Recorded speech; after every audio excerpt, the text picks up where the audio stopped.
Alright guys, so what we got here is a Honda Fortrax 300, supposedly the unkillable Hondas.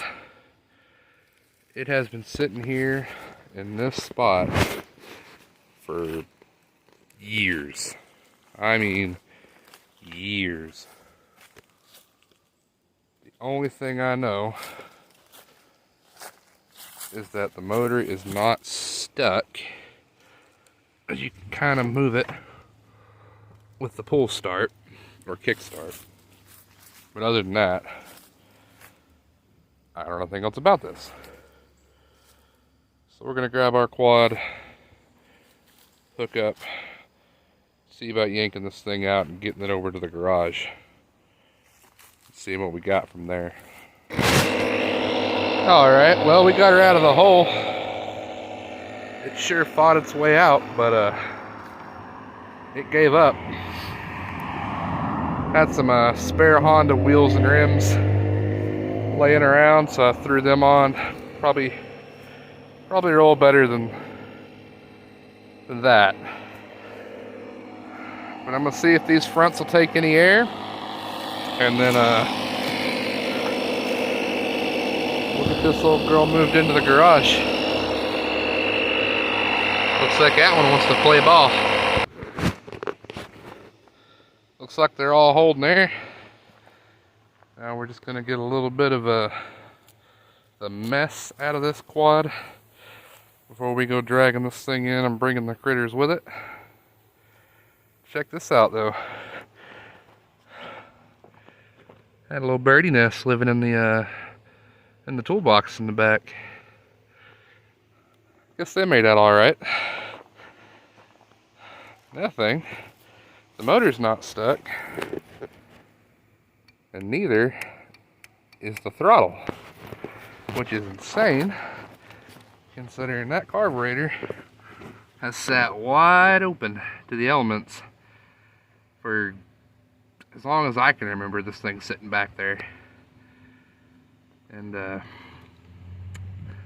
think it's giving us good chances, guys. I don't think we have a key to this. I have to go scrounging around, but I'm pretty sure I don't have one. It's not the end of the world, it's just off and on, so if I gotta hotwire it, we'll hotwire it. But I'm gonna finish getting this thing swept off and dusted away, and we'll get it rolled into the garage, and we'll get it set up, see if we can make it make some noise. And she's in. Let's take inventory, shall we? It seems to be all there. I'm not sure if these would have had a headlight on the front. Going off some of this bracketry, I would say yeah, they did. All the wheels are rolling, the rear end's not locked up. I know that's a common problem with these Hondas. Not saying it's good, I'm just saying it's not locked up. We have the seat. It's in decent shape, minus a tear. It looks like Fido may have had his fun. But we get this little tiny wiring harness. Not that I could read any of that. But other than that, carburetor's on it. Airbox is here. Airbox lid. Let's see. Somebody added 30 or 40 horsepower with this. Must have been a real screamer when it ran. Found a couple of the body plastics laying in the grass, or I should say buried in the grass. Seat mount, I think.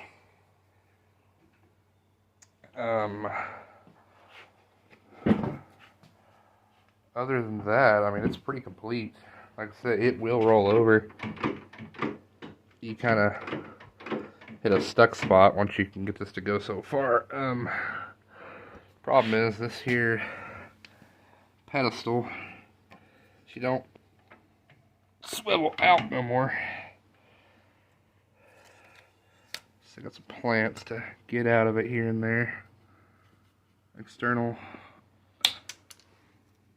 oh nice, external oil lines. Seen that on a bayou or two. Get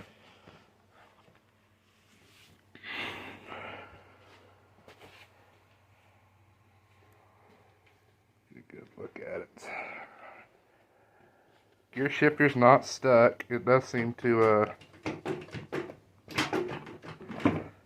go through gears, so that's good. Gas tank, optional, not mounted. Hopefully not rotten. I'd rather have a plastic one, but you know, take what you get when you dig stuff out of the trees. Beyond that, I think we're ready to start figuring some stuff out. So first thing I want to do, get some persuasion. Here we go. Here's the persuasion. Get some persuasion on this Kickstarter situation. Now, do I expect this to do anything? No, not at all. I expect the blunt force that's about to happen to do something. Remember, everything's a hammer, unless it's a crowbar. But in this situation, it's a crowbar. It wasn't even that stuck. It's only requiring an ungodly amount of leverage to turn it. Alright, now, can we get revolutions? See? I told you it wasn't stuck. Let's see.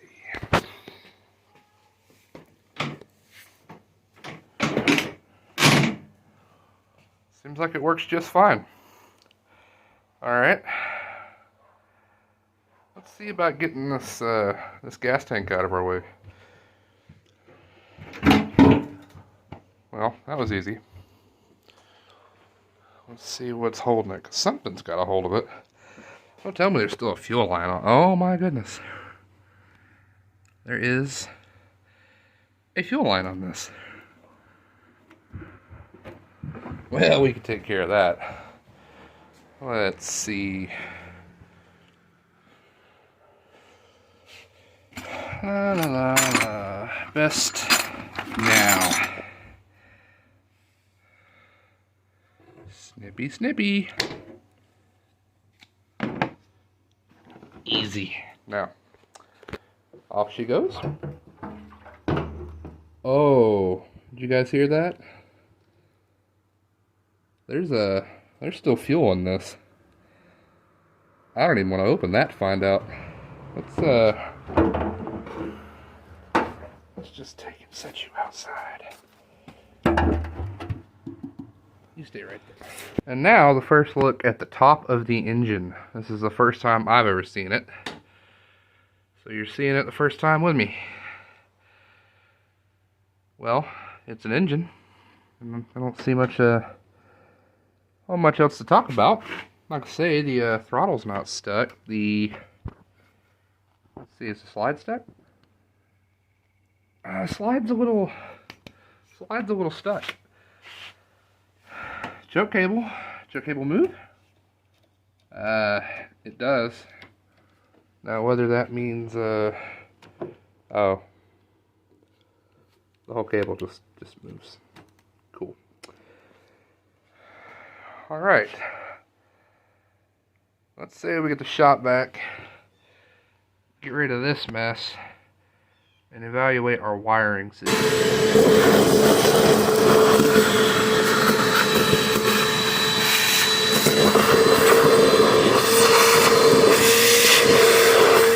Wow, look how thick that is caked in there.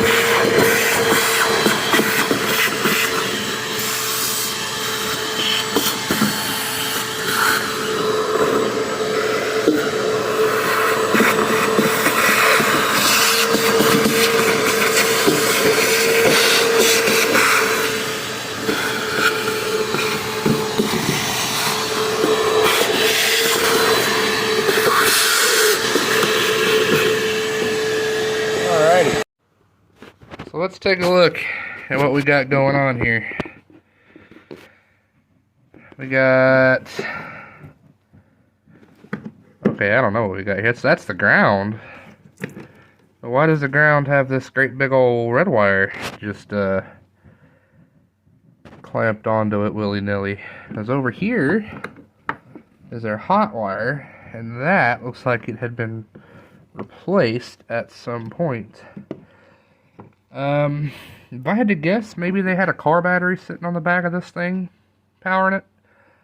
I sure hope not, because that would have done the stator some bad times. But we are just going to power this with a jump pack until we determine whether it's worth a battery or not.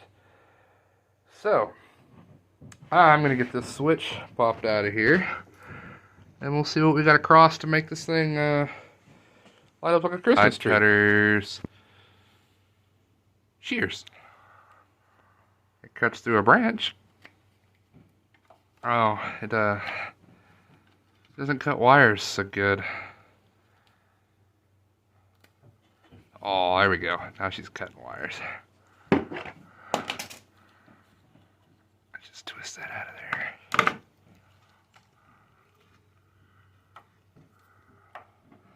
Oh, look at that. Somebody been playing with the wiring before us. Well, snippy, snippy.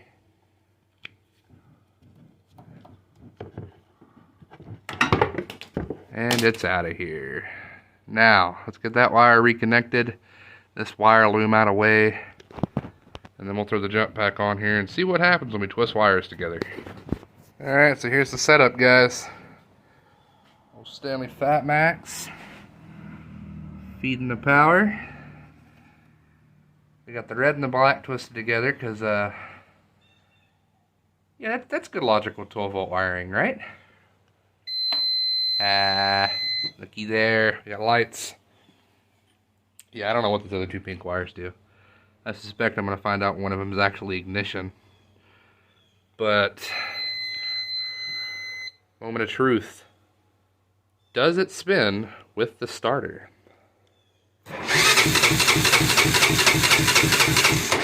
Well. And it doesn't even make horrible starter noises. And look, we've still got an ignition switch. Turn that one off. Turns the four-wheeler off.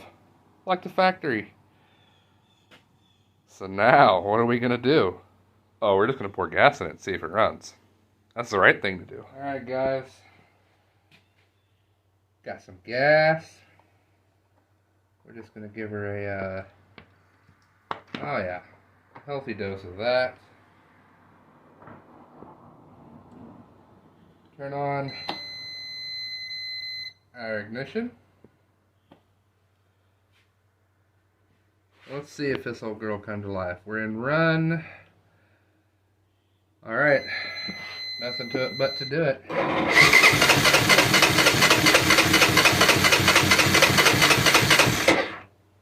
Nothing. Okay. Let's give it the old human choke.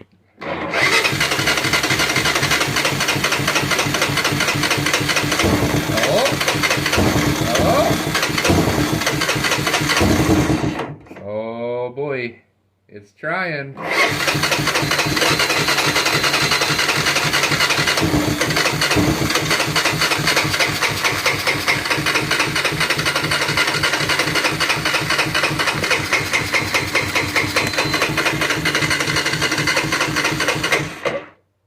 Alright, well, it did try. So, tells us the ignition is actually working. Let's get crazy and try something else. I didn't even check the damn oil in the quad, but I assume, because it rotates, there's probably oil in there. And, my luck was getting Honda fill caps off after they've sat on there for a long time. I'm about 0-5. So,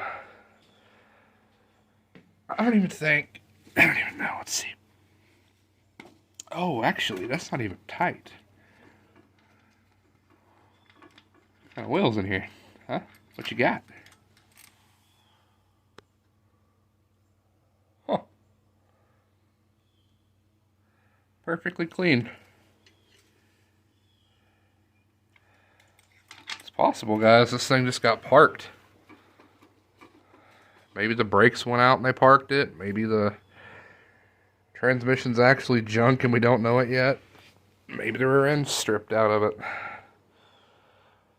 Don't know, but I'm guessing that oil has not had a lot of runtime on it.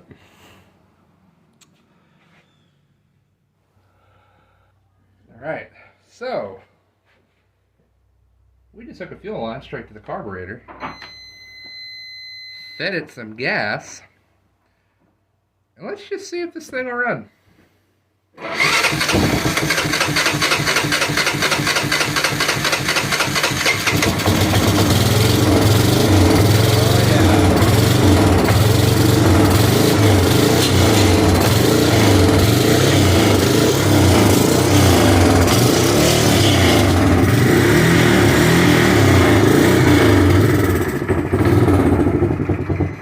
And idle? Oh, Honda, you're too good. I'm not even kidding, guys. This thing has set out in the freaking trees like that for... It's got to go on at least 8 years. If not longer, because I'm pretty sure it was there before that. Battery dead, guys, but it did run.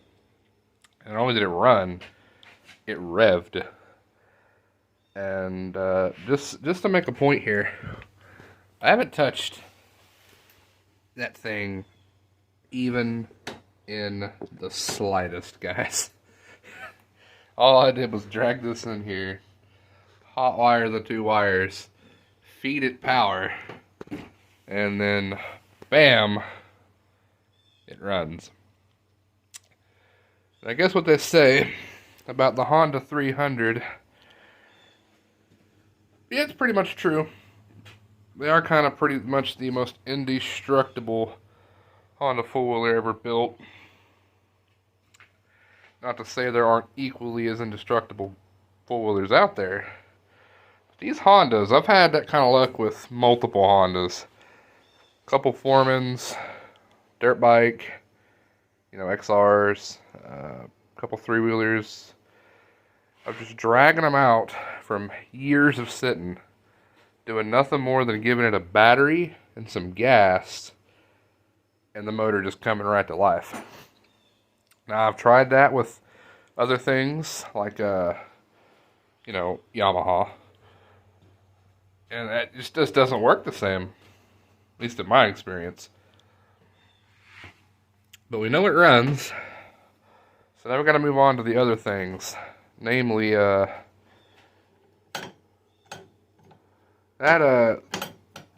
brake cylinder seized right up. And this has Honda's lovely hydraulic drum brakes, and I really wish it didn't. I really wish these were mechanical, but we'll see where we get with that. I guess if the quad proves to be good enough, I'm sure there's a disc brake conversion for these. There is for most other Hondas, that god-awful hydraulic drum brake. As the center band brake, or not so much band brake, but, you know, mechanical drum brake. Other than that, I do have the tail light. It's living in there. The rubber grommets are gone, but we can fix that. But that's about as far as I'm going to go with this one right now, guys, because this battery, it's still ain't, not great. I just charged it up for a few minutes to finish up this video and get this uploaded for you. Get this edited up, get this uploaded, and I will see you in the next video when we start working on getting these freaking brakes unfroze. Till then, see you next time.